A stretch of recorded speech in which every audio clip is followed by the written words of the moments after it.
Today's show is sponsored by the ABV Barrel Shop. The ABV Barrel Shop is located in the St. Louis metro community of Arnold, Missouri, and is the world's first single barrel only liquor store. This business is owned and operated by Steve Akeley and Jim Fosnot.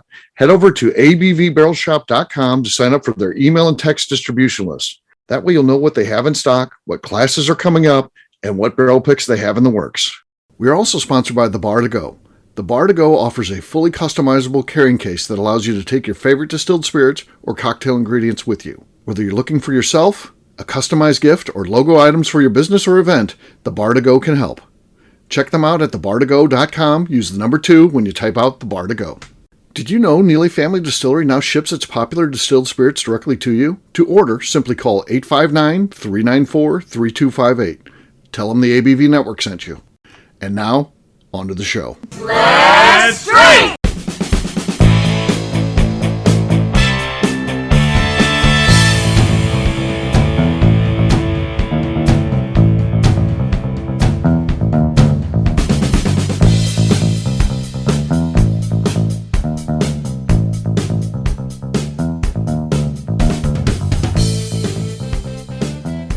Welcome to the Bourbon Daily, the podcast about everything bourbon delivered to you every day of the week. Today on the show, we discuss Whiskey Wash's review of John Taffer's Butter Bourbon. My name is Katie Joyce. Please join me in welcoming my co-host, Steve Akeley, along with our special guest, Darren McRoy. Unfortunately, today, we do not have Miss Becca Sue, which is why you're hearing my voice right now. And we all have also lost on Wes Harden. So you've got us today, and welcome to the show. Hey, gang, what's up? Hello. Hey. Yes. Wes bailed at the last minute, and Becca is just MIA. So, and what's also missing is the brown in front of the butter in the script there. So it's Brown Butter Bourbon, but that's not. It's funny because my brain paused when I got to it. It did. It was like there should here, but should be something else here. But yes, yeah, but my Brown brain's Butter in Bourbon. mode of reading, so I'm going to read whatever this word is in front Perfect. of me now. Yeah. So Katie's first time. You've never been the announcer before, have you? I have not. No. Yeah. And you didn't know you're going to be the announcer tonight. So That's right. I found out about 15 seconds ago. It's not a job you applied for or wanted. Or we're like, hey, if there's ever, you never had like a side conversation with me, like, hey, if there's ever an opportunity, just right. don't forget about it there. No, it's just, hey, you want to do this? What? Okay. There you go. Well, welcome. As I then look back at the script, and I'm like, what does the announcer say again? What did I just say? Yes.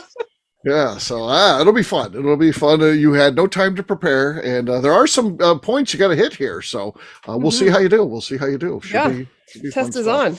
Yeah. Before we get to our topic of the day, the Brown Butter Bourbon, we had some small talk. Katie said she wanted to talk about. What is that, Katie?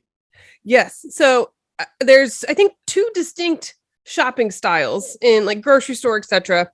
One is the kind of every aisle, every time, and you're browsing through the entire store. And the other would be you're going in only to the direct aisles you need. That specific one, get in, get out. Now, so the question is, do you have a style in there? And also, does it change per store? Like, are there certain stores where you'll do the every aisle and then it's the same as everywhere else? Does it switch up ever? Mm-hmm. Okay. For me, the style would be at my home base, which I like Schnucks Butler Hill. That's where I shop. And when I'm there, normally it's just walking down the aisles and seeing what you want. But there are times like today, I just wanted to get in and get out of there. So I was on a mission. Now, if I have to go somewhere else, like Deerberg's, it's like, I got to go there. It's where I don't normally, or even another Schnucks. Like sometimes I go to Schnucks Telegraph, which is actually closer to my house. I just don't like it as much. That's always going to be very targeted. I'm going to go just to what I need. I'm not walking around there. I'm just grabbing I'm in there for a reason. So I'm just going to get that. So that's how I do it. I just shop the store at my home base, which is the Butler Hill location of Schnucks. So that's my approach. How about you, Darren? What do you do with when it comes to shopping? So I am the exact opposite. So if I'm in a Schnucks, I will just go get exactly what I need because I know where like the sets are in most of the stores because I work there. But if I go to like a Deerberg's, I will walk around aimlessly for an hour and not buy anything and just looking at how their stuff works. Same thing with Hy-Vee. I just walk around all the time looking at things. not really efficient shopping, just seeing how they set things up. So as a grocery store worker, which I used to be, yeah, you do have an interest in those things. I get it. Yeah. So when you go to Schnucksville, you're very targeted. Targeted. And I get only specific things, and I know what aisles to skip and how to avoid the most amount of people. Do you go back to the stores you used to work at? Because that's how I started going to Butler Hill Schnucks initially, because I was a Schnucks worker. I worked at Schnucks Telegraph, and I actually left. I worked there all the way, like part-time, even all the way up till when I got married. But then when I got married, and again, lived kind of in the same general area, so I would have shopped at the same store, but I was like, I don't want to go back and see all those people I used to work with and have to answer a bunch of questions every time I go in. I just want to shop. So that's when I started going to the other location. I ended up liking them better. Do you go back to your old Schnucks? Because you haven't been gone that long. Crestwood Schnucks, because that's close to my house. Yeah. So I go back there. I don't go back to my other stores, even though I might go back into one of them and say hi to people, but I don't know if I'll ever go into the other one. So okay, it's just so much out of my way. All right. Well, Katie, you asked the question. What's your shopping style? Well, so on my own, I will more peruse. I'll let the store speak to me. Like if I go into Target, I let Target tell me where I'm going. There's no hope there. But in most of my grocery stores, so like my Schnucks in Warrenton, I'm very much I know which aisles I'm going down, and I go into those.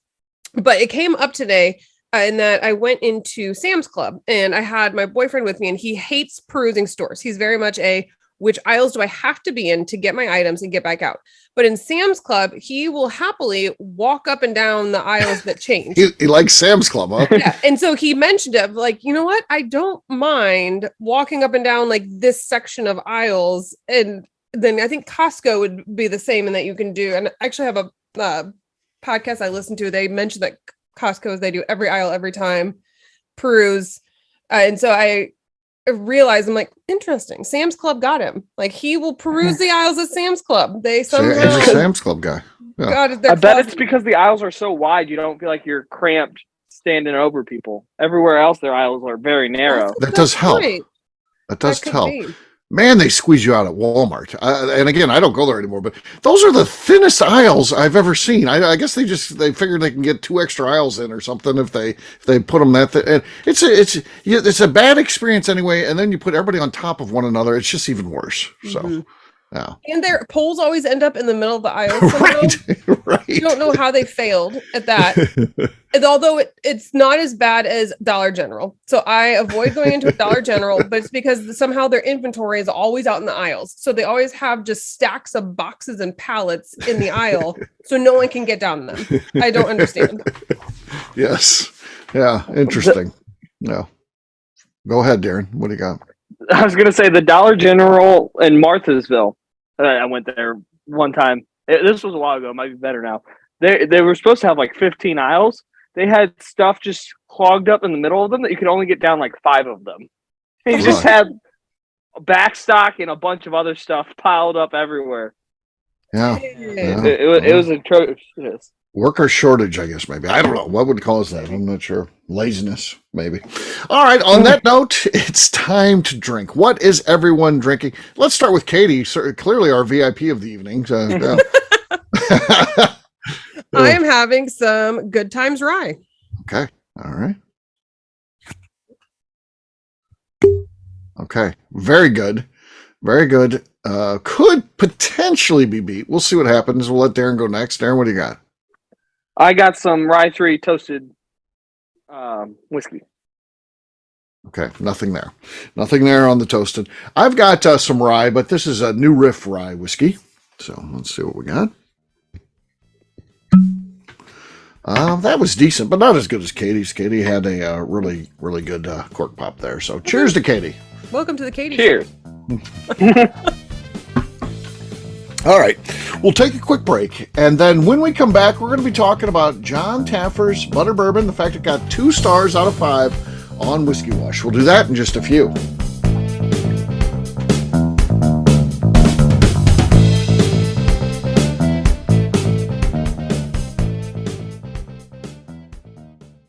Let's talk about the people who make these shows happen. First up is the ABV Barrel Shop. It is the most unique shopping experience in the world of bourbon, as the ABV Barrel Shop only sells single barrels, Owners Steve Akeley and Jim Fosnot Select. With over 100 distilleries on board to sell us barrels, we are home to the most unique and diverse barrel pick selections in the bourbon world. By signing up for our email, you will always know what we have in stock. In addition to the single barrels, we'll have a gift shop featuring ABV Barrel Shop as well as ABV Network merchandise. We are partnering with vendors like Art Eatables and Old Man Bay Signs to bring you unique items you can't find anywhere else. We will also have a 24-seat classroom where we are offering educational and fun classes like Breakfast and Bourbon, a series where we pair donuts and bourbon, customer barrel picks, and opportunities to learn from master distillers and other bourbon dignitaries. Best of all, we feature a tasting bar where you can try before you buy. All of this is located in the St. Louis metro community of Arnold, Missouri. If you are in the St. Louis area, please stop by to say hi. If you're traveling in from outside the area, please take advantage of our hotel rates with the Drury Inn and Pear Tree Inn, less than a mile from our shop. This can be done via the links in our Visit St. Louis section on our website. Head over to abvbarrelshop.com to plan your trip. The ABV Barrel Shop. It's where single barrels live. Hi, this is Steve Akeley, owner of the ABV Network. We're sponsored by the Stave and Thief Society. This is where you, a bourbon enthusiast, can expand your knowledge and emerge a bourbon steward. In 2017, I completed my Executive Bourbon Steward certification. It's the most comprehensive bourbon certification program available and connects you with an expansive network of bourbon enthusiasts and professionals. Check out the full listing of in-person and online certifications and join the society today by enrolling at staveandthief.com. Okay, let's talk about the Neely Family Distillery. In 2018, I met Royce Neely at an industry event. He started appearing on our shows, and we became friends during my frequent trips to Kentucky. Today, he is amongst the leaders of young distillers leaving their mark on the bourbon industry. A visit to Neely Family Distillery yields insight on their unique family history, why their products are special, and gives you the opportunity to taste their whiskey, moonshine, and creams. Check them out at NeelyFamilyDistillery.com or visit them in Sparta, Kentucky.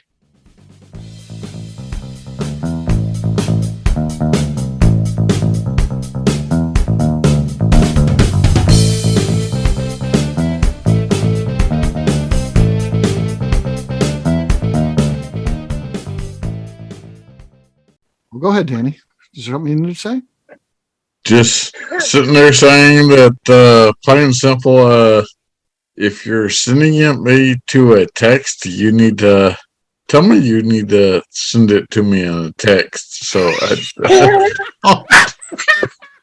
And welcome back to the Bourbon Daily. We are discussing today Whiskey Wash's review of John Taffer's Butter Bourbon. I'm still going to get the name wrong. Brown Butter Bourbon. It's not your fault. We're going to discuss the name in general and about how I can't even say it. So that's going to be added to the discussion. I think you did good there, though. You brought it back, right? I mean, yeah. Yes. Yeah, so we'll also discuss our own stars on the name of the Brown Butter Bourbon for Mr. Taffer as well.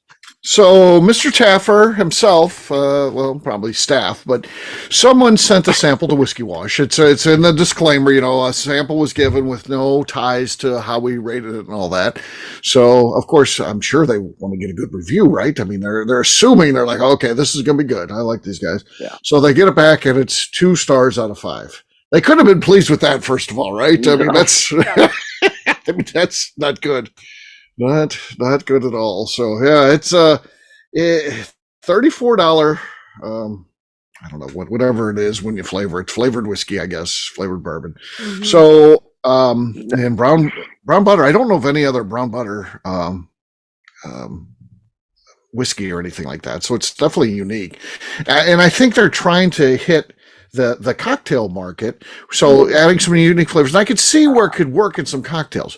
What I don't like is it's 80 proof. So again, that's very low proof that you're trying to get it to stand up in cocktails. So I think they've done a disservice to themselves if they wanted to hold up as a whiskey cocktail. I think it could have some potential for some really interesting whiskey cocktails if it was at least 100 proof, say. Yeah. I think at 80, I think that's a tough proof to say, this is going to stand up. So, yeah. They proofed it of wanting I have a tangent.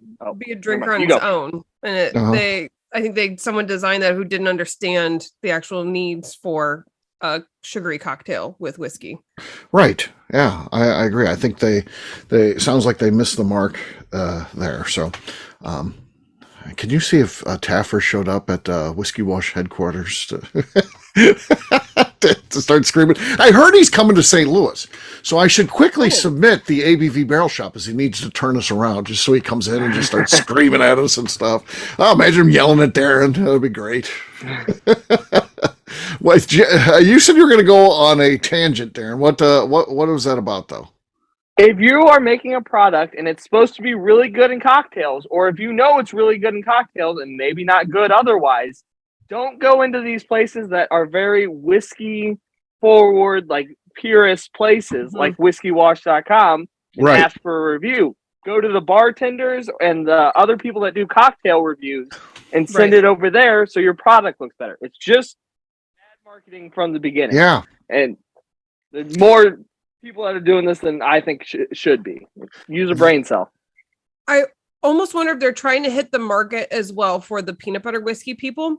And so, because that's the sweetness level of what they described on Whiskey Wash sounds like it's that level of sweetness along with Screwball or whatever else. And it kills my heart a little bit each time another one of these products come out. Because then we get more people who like this, the same as who'd like their flavored vodka, which is, it's fine if people like that, nothing against them. But then when they have the conversation of, oh, you like whiskey? I do too.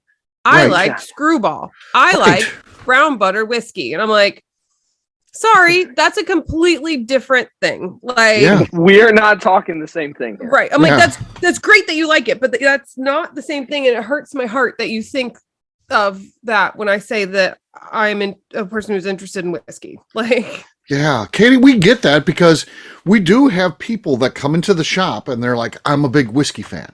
And they sit at the bar and then they'll ask for something and they'll think what we have is just absolutely terrible. And then you say, okay, well, what kind of whiskey do you like? And it's something like one of these flavored whiskeys. No one's ever said brown butter bourbon, but that could be something that we get down the road as this rolls out. They could be like, that's my favorite.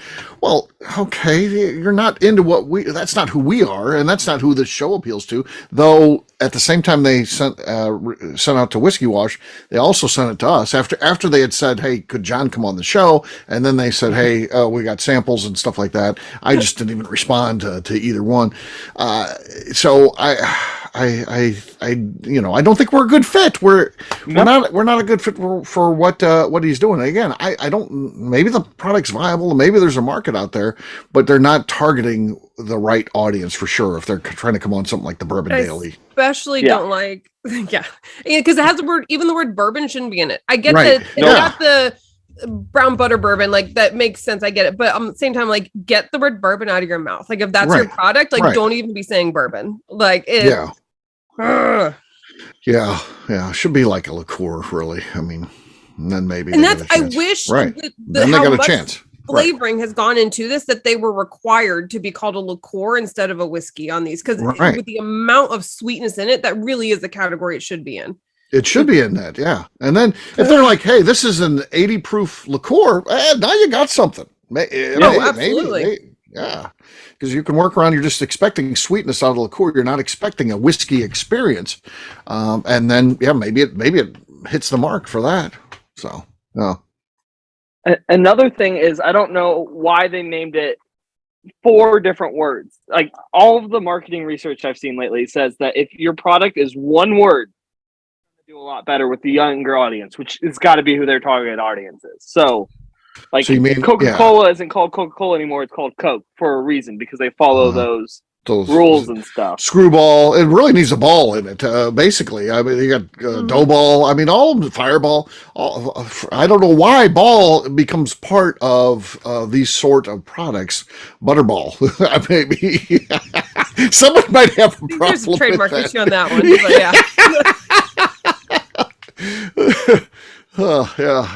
They sat around trying to come up with their single name to come up with a brown butter idea, and they couldn't do anything. So they couldn't do it. They couldn't do it. Yeah. No. Well, we're just going to throw this out there. With brown butter ball. Yeah. What's the name of it when something has the same first letter? There's a word for that. Iteration. Yeah. Yeah, it's brown butter bourbon, good iteration, but I guess that's why they probably more so than anything. I guess that's why they like to do it. So there you go. There's our thoughts on it. Again, I don't know. It's just they couldn't have been happy with that. Again, cocktails as well. Cause like you can make a good hot buttered whiskey Yes. cocktail that's fantastic. Right. And they're hurting the cocktail market as well with this. Right. But people thinking, oh, I could do this and it's going to be similar to these good whiskey cocktails. Well, it's not. Yeah. It's all around. It's a failure. There you go. All right. On that note, we'll wrap this one up as we always do by talking about where people can find us. Darren, we're going to start with you. Where can people find you? You can find me on Instagram at The Bourbon Adventures. Also, Friday through Tuesday at the ABV Barrel Shop. Katie. You can find me filling in for whatever random task I get asked to do 15 seconds ahead of time. And also over on Instagram at Katie Approved. All right. For me, I'm an easy guy to find. I'm at Steve Akeley on Twitter, Instagram, or Facebook. I've got a website, steveakeley.com. We've also got a company website, that thing's abvnetwork.com. Check it out. Everything that we do is out there. We put all of our previous shows, so much more, abvnetwork.com. Come by and see us, the ABV Barrel Shop. We taste out our whiskey. We allow you to try before you buy, which is pretty darn cool. So check us out online at abvbarrelshop.com. Katie, anything else to say before we get out of here? I would like to remind the audience to please give us a 5-star review that includes comments. It helps new people find the show, which is very important to us. If you like what we are doing, we ask that you please visit our Patreon page at patreon.com/the ABV Network. Great job today, gang. For audience, we'll have a brand new show for you tomorrow. Looking forward to that. Until then, take care, everybody. See ya. Bye-bye. Bye, y'all. Peace.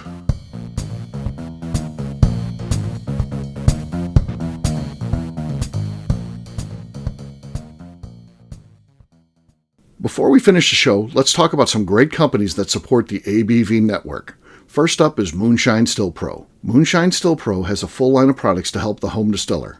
Whether you want to experiment on the stove in your kitchen or you're looking for a bigger setup in your backyard, owner Russell Creed and his team can help. They have multiple still offerings, accessories, and even grain from their partners at Goldstone Mill to assist you in making whiskey on par with your favorite distillery. They can also help you with some fabricated parts you probably can't make yourself if you are attempting a DIY still project.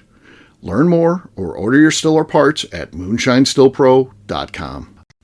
Last but not least is the ABV Barrel Shop. While we don't get to play in the allocated bourbon game because we aren't selling the other products you have to do to get those, we do have access via our friendships in the bourbon industry to some really cool stuff. Have you ever seen your favorite craft distiller selling some really cool limited offerings only in their gift shop? I'm talking things like the Hazmat offering Distillery 291 did for their 10th anniversary, or Neely Family Distillery's Papaw's birthday barrel. They don't have enough of it to send it out to distributors, so they only sell it via their gift shop. Well, companies like Distillery 291 and Neely Family Distillery have agreed to sell us 2 or 3 cases of these offerings moving forward, meaning our store will have the access to some of the rarest whiskeys in the world. Way more difficult to come by than the allocated bourbon offerings with the national release. Yes, they will be extremely tough to come by, but if you're a customer of our store, you'll have a chance to get them. Get signed up for our email or text list over at abvbarrelshop.com so you don't miss out. The Bourbon Daily is part of the ABV Network. For more information or to become a sponsor, please visit abvnetwork.com. Thanks for listening and cheers. This has been a Steve Akeley production.